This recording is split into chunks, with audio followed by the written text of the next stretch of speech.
আসসালামু আলাইকুম।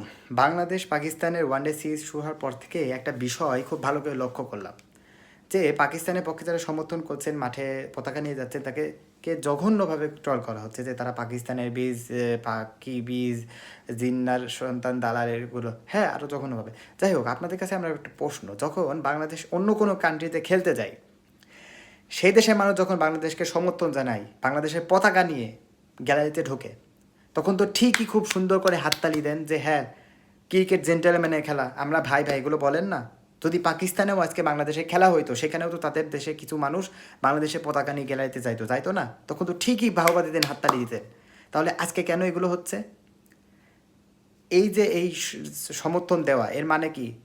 এর মানে হচ্ছে যে ভাই, আমাদের দুই দেশের ভিতর যে একটা ভ্রাতৃত্বপূর্ণ, বন্ধুত্বপূর্ণ যে সম্পর্ক হচ্ছে, এটার বার্তা দেওয়া। আজকে এইগুলো নিয়ে যারা নোংরামি করছেন, আপনারাই আসলে ভাই দেশদ্রোহী এবং ভারতের দালাল, এটাই বলবো। কয়দিন পরে নিউজিল্যান্ডও বাংলাদেশে আসবে।